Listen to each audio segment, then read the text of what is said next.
शादी के 6 महीने बाद ही एक रिश्ते की भाभी के यहाँ शिशु का जन्म हुआ था। बिटिया पालने में सो रही थी। मैंने उसे देखा जैसे कोई गुड़िया जीवंत उठी हो। उसकी नन्ही उंगलियां, नन्हे पैर, पतले से होंठ, हर अंग की तुलना केवल सुबह की ओस से नहाए गुलाबी गुलाब से ही की जा सकती थी। तभी उसने आंखें खोल दी और मुंह रोने के लिए थोड़ा सा तिरछा किया, जैसे हमारी शक्ल अच्छी ना लगी हो। इससे उसकी मासूमियत और निखर आई। मेरे पति बोले, अरे ये तो आंखें अभी से खोलती है, बिल्ली के बच्चे तो। आप भी। मैं इन्हें मीठी झिड़की देते हुए उसे बहलाने का प्रयत्न करने लगी, पर उसने रोना शुरू कर दिया। मैंने बहुत संभाल कर उसे गोद में उठाया। मेरी गोद में आते ही वो चुप हो गई और मेरे सीने में मुंह सटाने की कोशिश करने लगी। वो एहसास इतना सुखद था कि मेरे पूरे बदन में एक झुरझुरी सी दौड़ गई। लगा जैसे मेरे भीतर कोई ग्लेशियर पिघलने लगा है। उस दिन मैं बारिश की पहली बूंद में भीगी मिट्टी सी सौंधी होकर घर लौटी। रात में जब देव के सीने पर सिर रखकर लेटी तो अनायास ही मुंह से निकल गया, हम कब। देव उठकर बैठ गए और मेरा चेहरा अपने हाथों में लेकर बोले, क्या कहा तुमने? तुमने ही तो कहा था साल 2 साल। हाँ, पर आज मुझे लालच आ गया। मैंने शर्मा कर पलकें झुका ली। देव का स्वर भावुक हो गया। जब तुम मेरे अंश को आकार दोगी तब हम सही मायने में दो जिस्म एक जान हो जाएंगे। मुझे एक नन्ही सी परी चाहिए, मेरी परी, मेरी रचना, मेरा अंश। मेरा प्यार तुम में आकार लेगा। कितना सुखद क्षण होगा। उनकी पलकें भीग गईं। मुझे तो उसी महीने उल्टियों की प्रतीक्षा होने लगी थी, पर डॉक्टर वालिया के होठों पर मुस्कान आ गई।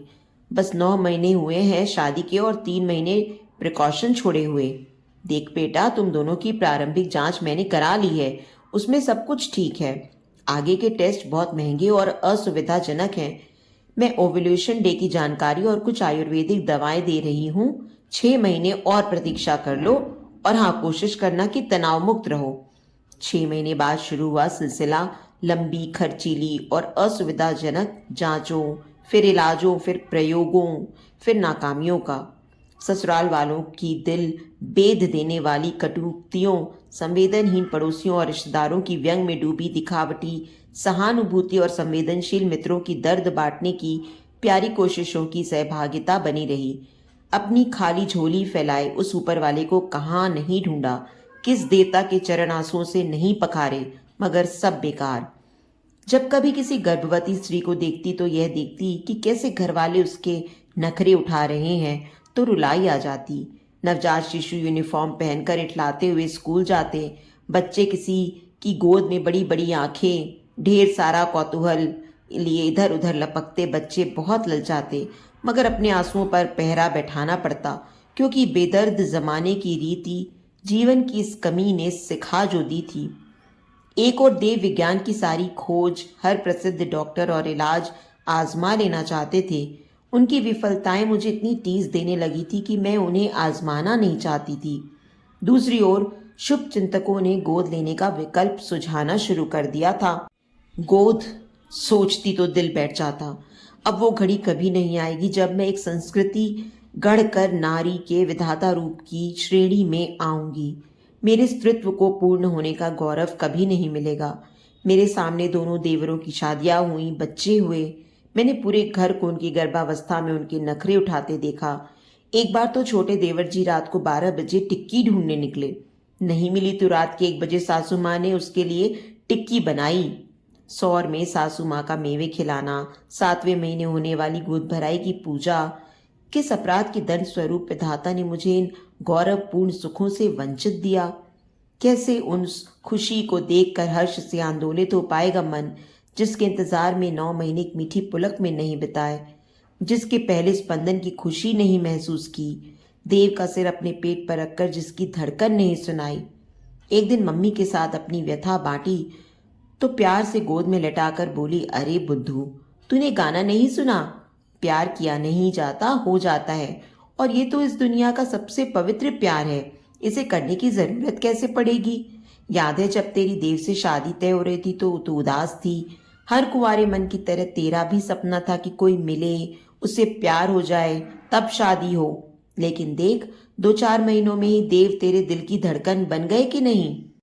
जबकि वयस्क इंसान में तो कोई कमजोरियां भी होती हैं, हमारे मतभेद भी होते हैं, पर बच्चा तो इतना मासूम होता है कि। मेरी बड़ी बहन ने सुना तो दार्शनिक हो गई। गर्भावस्था के दिन केवल सुखद स्मृतियों का खजाना होते हैं, तूने कैसे सोच लिया। मेरे तो उफ, उल्टियों ने नाक में दम कर दिया था, और प्रसव के समय केस बिगड़ जाने के कारण मृत्यु को इतने समीप से देखा कि आज भी याद करके रूह कांप जाती है। और फिर सोच, तेरी कीमती सोने की चेन अगर आधी टूटकर गिर जाए तो क्या तू बाकी की कभी फेंक देगी क्या। नहीं ना। उसी तरह सिर्फ 9 महीने की खुशियां ना मिल सकने के कारण बाकी पूरी जिंदगी की खुशियों की तिलांजलि क्यों देना। भाभी ने सुना तो हंस पड़ी। अरे, प्रसव के समय तो अधिकतर लोग बेहोश होते हैं, मैं भी बेहोश ही तो थी। होश में आने पर जिसे डॉक्टर ने गोद में दे दिया वही मेरे जिगर का टुकड़ा हो गया। आप भी यही सोच लेना कि आप बेहोश थी और डॉक्टर ने आपको आपका बच्चा पकड़ाया है। आत्मीय जनों के प्रयासों से धीरे धीरे स्वार्थ की धूल हटती गई। मुझे अपने मन दर्पण में अपनी गरिमामयी तस्वीर साफ नजर आने लगी, जो किसी भी अंकुर को अपनी ममता के जल से सींच कर पल्लवित कर सकती थी। आखिर एक प्यारी सी रात को मैंने देव के सीने पर सिर रखकर बात छेड़ ही दी। ये सुनकर उन्होंने फिर उसी रात की तरह मेरा चेहरा अपने हाथों में ले लिया, जिस रात पहली बार हमने ये बात की थी। लेकिन इस बार उनकी आंखों की स्याही कुछ और गहरा गई थी। वो कुछ बोले नहीं, पर मैं उनकी आंखों में उस टूटे सपने की किरचें साफ देख सकती थी। मेरा अंश मेरे प्यार में, मतलब तुम्हारे शरीर में आकार लेगा। समझ सकती थी कि यह फैसला उस सपने के टूटने की मुहर है, इसलिए उनके लिए यह फैसला लेना आसान नहीं है। उन्होंने बिना कुछ कहे मेरा सिर दोबारा अपने सीने पर रख लिया। मुझे लगा उनकी पलकें फिर भीग गई हैं। मैं जब भी जिस भी तरह से देव से ये बात छेड़ती, उनकी आंखों की उदासी कुछ और गहरी हो जाती। उस नाकाम खामोशी में एक धुंधली सी इबारत लिखी होती कि एक वैज्ञानिक होकर कैसे मैं विज्ञान की हार को स्वीकार कर लूं। मैं अभी नाउम्मीद नहीं हुआ हूं। और मेरे मन में ये वाक्य उमड़ उमड़ कर सो जाता कि मैं अब विज्ञान की विफलताएं सहन नहीं कर सकती। मन टूटता है मेरा। आखिर एक दिन मैंने अपना दर्द स्पष्ट शब्दों में देव के सामने रखकर गोद लेने के विकल्प पर अपनी तीव्र इच्छा की मुहर लगा ही दी। तब देव ने भी स्पष्ट शब्दों में स्वीकार कर लिया कि उन्हें लगता है कि वो किसी और के अंश को वो प्यार नहीं दे सकेंगे जिसका वो हकदार होगा, इसलिए ये विकल्प उन्हें मंजूर नहीं।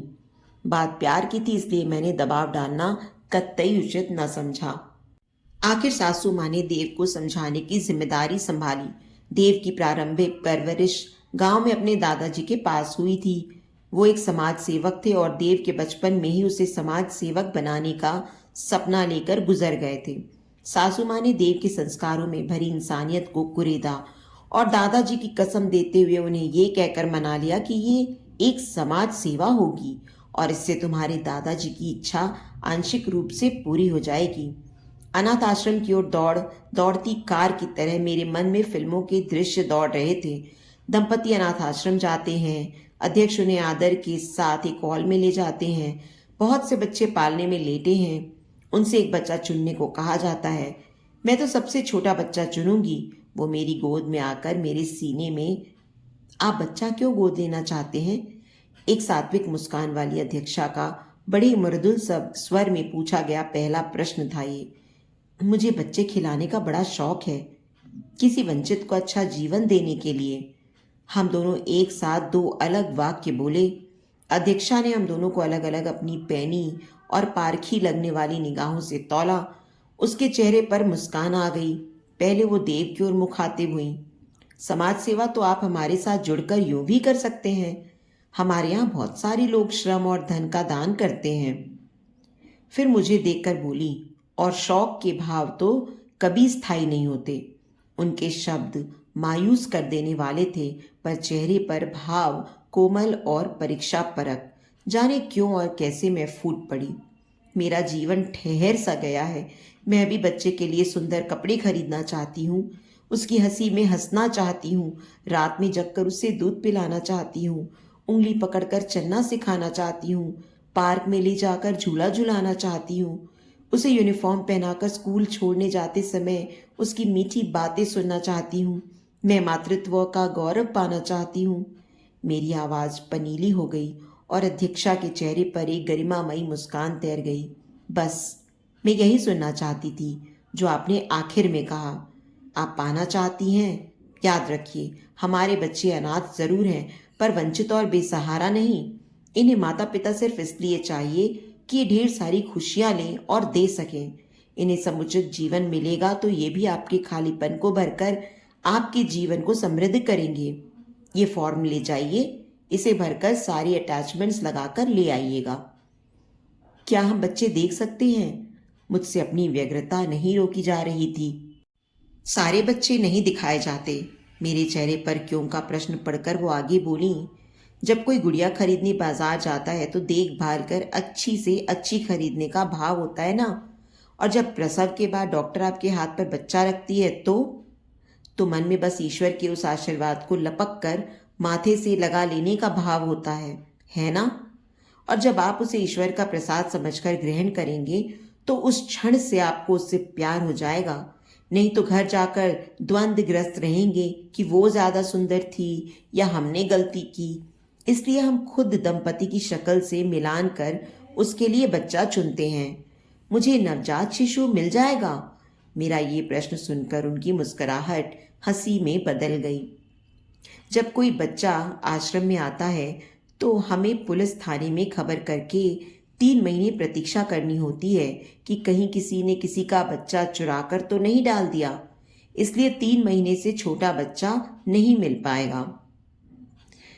मैंने एक मायूस सी नज़र उन पर डालकर कहा, तो फिर हमें वही बच्चा दिखा दीजिए जो आपने हमारे लिए। उनके चेहरे पर आया असमंजस को देखकर देव ने मेरा हाथ पकड़ा और नमस्ते कर मुड़ गए। कार तक पहुंचे थे कि उन्होंने पुकारा, हमारे यहाँ एक बच्ची है जिसकी आंखें आपकी तरह ही बड़ी और गहरी सी हैं। उनमें सच्चाई और भावुकता भी मुझे आपसी ही दिखती है। मैंने उसे आपके लिए सोचा है। उनके इशारे पर आया ने एक बच्ची को मेरी गोद में डाला तो मुझे लगा बरसों से मेरे दिल पर ग्लेशियर सी जमी पीर आंखों में इकट्ठा हो गई है। वही मासूम चेहरा जो मैं अक्सर सपनों में देखा करती थी, वही नन्ही नन्ही उंगलियां जैसे गुड़िया जीवंत होती हो। आंखों में ढेर सारी कौतूहल के साथ प्रतिबिंब दिखाई दे रहा था। तभी उसने रोने के लिए मुंह तिरछा कर दिया। क्या कर रही हो? तुम्हें रोता देखकर वो भी रोने लगेगी। लाओ मुझे दो। मगर रुको, डायपर पहने हैं या नहीं? देव की इस बात पर मुझे हंसी आ गई। वो डायपर पहने थी तो मैंने उसे देव को दे दिया। देव ने उससे थोड़ा सा पुचकारा तो वो खिलखिलाकर हंस पड़ी, फिर खांसने लगी। वो निश्चल हंसी हमारी आत्मा में तैरती चली गई। मैंने उसे ले लिया। थोड़ी देर में वो मेरे सीने में दुबकने लगी। इसे भूख लगी है और दवाई का भी समय हो गया है, कहकर आया ने उसे ले लिया। वो खांसती जा रही थी। फॉर्म के साथ जो अटैचमेंट्स लगाने थे उनकी सूची बहुत लंबी थी, पर मैंने जिद करके देव को छुट्टी दिलाकर 2 दिन में सब कर लिए। मुझे सोती आंखों से सपने में और खुली आंखों से ख्वाब में उसके अलावा और कुछ दिखाई नहीं देता था। उठते बैठते मन में एक ही चिंता रहती थी कि उसे खांसी आ रही थी, पता नहीं कैसी होगी। फॉर्म और अटैचमेंट्स को अच्छी तरह से चेक करने के बाद उन्होंने बच्ची को बुलवाया। आप इसे ले जाएं और अपनी डॉक्टर से इसका परीक्षण करा लें। शाम होने से पहले वापस ले आइएगा। वैसे बच्चों के आने के बाद सबसे पहले उनकी रक्त जांच ही कराई जाती है। हमारे पास रिपोर्ट है, फिर भी ये अधिकार हम अभिभावकों को देते हैं। आया ने उसे मेरी गोद में दिया और देव को कुछ दवाइयाँ और दूध की शीशी और एक डॉक्टर का पर्चा दिया। इसे खांसी आ रही है, इसलिए इसका टोपा मोजा उतारिएगा नहीं। कार चली तो वो सिर घुमाकर बड़े कौतूहल से बाहर का दृश्य देखने लगी। सबसे पहले मैंने अपनी फेवरेट किड्स शॉप में चलने की जिद की। जब वातानुकूलित शोरूम में गई तो वो छींक पड़ी। इतने छोटे बच्चे की छींक भी कितनी प्यारी होती है, मैं बोली। मेरे उत्साह की सीमा न थी। रास्ते में मेरा प्रिय पार्क पड़ा। देव के दोबारा मना करने के बावजूद मैंने कार रुकवा दी। मैं उसे लेकर झूले पर बैठ गई और देव धीरे धीरे झुलाने लगे। जाड़े की प्यारी धूप हमें दुलरा रही थी। वो अपना टोपा अपने नन्हे हाथों से नोचकर उसे उतारने की जिद करने लगी। मैं तो उसे जैसे इंद्रधनुष के झूले पर सवार थी। आसमान मेरे कदमों तले था। मैंने उसका टोपा मोजा उतार दिया। पता ही नहीं चला कि पार्क में लगे पानी के फव्वारे की बूंदें हमें सराबोर करती रहीं। क्लिनिक पहुंचे तो डॉक्टर जांच करके बोले, इसे तो बुखार है और खांसी भी। हमने उन्हें दवाइयां दिखाई तो वो बोले, इसकी तबीयत ज़्यादा खराब हो गई है, अब इन दवाओं से काम नहीं चलेगा। मैं दूसरी लिख रहा हूँ। इसे रोज़ 2 बार नेबुलाइज करवाने के लिए भी लाना होगा और बहुत सी बातों का ध्यान रखना होगा। आश्रम पहुंचकर बच्ची देव की गोद में देकर मैं डॉक्टर की नई दवाइयाँ और ध्यान रखने योग्य बातें आया को समझाने लगी। वो मुस्कुरा उठी। पर्चा है ना, पर्चा और बच्चा दे दीजिए, बाकी हम सब जानते हैं। कहते हुए उसने देव की गोद से उसे एक हाथ में टांग लिया जिसमें पहले से एक बच्चा था। बच्ची ने देव को शिकायत और आश्चर्य भरी नजरों से देखते हुए मुंह रोने के लिए तिरछा किया। जाहिर था कि वो इतनी नेह भरी सुविधाजनक गोद छोड़कर जाना नहीं चाह रही थी। आया मुड़कर चली तो एक झटका सा लगा। वो अपने नन्हे हाथों से इनकी शर्ट कस कर पकड़े थी। आया ने उसे छुड़ाया तो मुझे लगा कोई मेरी वर्षों की पूंजी ले जा रहा है, जैसे मेरे भीतर से ऐसा कुछ निकाल लिया गया है कि मैं बिल्कुल खाली हो गई हूँ। एकाएक वो बुरी तरह खांसने लगी और मुझे लगा उसकी खांसी से मेरे सीने में दर्द उठ गया है। उसकी तबीयत ठीक नहीं है, उसे व्यक्तिगत देखभाल की ज़रूरत है। हम उसे अभी ले जाएं? मैंने अध्यक्षा से पूछा। अभी तो बहुत सी औपचारिकताएं बाकी हैं। सबसे बड़ी बात तो ये कि उसे यहाँ आए अभी 2 महीने ही हुए हैं। 1 महीने तो हम उसे कानूनन नहीं दे सकते। वैसे आप चिंता ना करें, छोटे बच्चों को ये सारी समस्याएं लगी ही रहती हैं। फिर भी आपकी ज़रूरत हुई तो हम आपको बुला लेंगे। नींद मेरी आंखों में भी नहीं थी और देव की करवटें बता रही थीं कि नींद उनकी आंखों का भी साथ छोड़कर जा चुकी थी। सुबह करीब 3 बजे मोबाइल की घंटी बजी तो दोनों ने एक साथ झपट कर फोन उठाया। 5 मिनट के अंदर कार अनाथाश्रम की ओर दौड़ने लगी थी। इसे अस्पताल में भर्ती करवाना पड़ेगा। अध्यक्षा की अनुमति मिलते ही मैंने झपट कर उसे गोद में ले लिया। आईसीयू के शीशे से हम उस नन्ही सी जान को देख रहे थे। तभी डॉक्टर उसकी रिपोर्ट्स लेकर आ गए। डबल निमोनिया है और बहुत कमजोरी भी। वैसे क्या सीवियर अस्थमैटिक टेंडेंसी आपकी हेरिडिटी में रही है? पता नहीं, इसे अनाथाश्रम से। मेरे बोलते ही डॉक्टर जैसे रिलैक्स हो गए। ओह, फिर चिंता की कोई बात नहीं। अगर बच भी गई तो आप इसे गोद मत लीजिएगा। इस टेंडेंसी के बच्चों के साथ समस्याएं। देव ने उत्तेजना और क्षोभ के साथ उनकी बात काट दी। अगर बच गई का मतलब? वो मेरी बेटी है डॉक्टर, मेरी बेटी है वो, हमारे दिल की धड़कन। आप उसे बचाने की हर संभव कोशिश कीजिए। उनके स्वर में ढेर सारी चिंता घुली थी। मेरी आंखें आश्चर्य और खुशी से फैलती गईं। ये वही देव थे जिन्होंने बरसों इस सोच में गुजार दिए कि शायद वो किसी और के अंश को प्यार कभी न दे सकेंगे, और चंद घंटों में। शायद इसीलिए कहा जाता है कि बाल रूप भगवान होता है। आईसीयू के सामने की बेंच पर मैं आंखों में ममता की तरल निशानी लिए देव के कंधे पर सिर रखकर बैठी थी। देव ने एक हाथ मेरे कंधे पर रख लिया और सांत्वना देने लगे। कितने साल हमने इस सोच में बिता दिए थे कि पराए बच्चे से प्यार कैसे होगा। जो कुछ हमने अपने की आस में खर्च किया, आज सब व्यर्थ लग रहा था। सुबह की पहली किरण के साथ जब नर्स ने संदेश दिया कि बच्ची अब खतरे से बाहर है, तो मेरी आकुल ममता 1 सेकंड न रुक सकी। मैं भागते हुए अंदर पहुंची और उसे गोद में उठा लिया। उसने एक संतुष्ट मुस्कान एक एक करके हमारे चेहरे पर डाली और मेरे कंधे पर सिर रख दिया। बहुत थक गई है ना मेरी परी, अब तुम्हें कोई तकलीफ नहीं होगी। तुम अपने मम्मी पापा के पास जो आ गई हो। कहते हुए देव उसके सिर पर हाथ फेर रहे थे और मेरे मन में मम्मी का वाक्य गूंजता जा रहा था, प्यार किया नहीं जाता। तो दोस्तों, उम्मीद करती हूँ आपको हमारी कहानी पसंद आई होगी। कहानी पसंद आई है तो वीडियो को लाइक और शेयर करें। चैनल पर नए हैं तो चैनल को सब्सक्राइब करें और हाँ, नोटिफिकेशन बेल को ज़रूर दबाएं ताकि अगली कहानी का अपडेट सबसे पहले आपको मिले। आपके प्यार और समर्थन का हमेशा इंतज़ार रहेगा।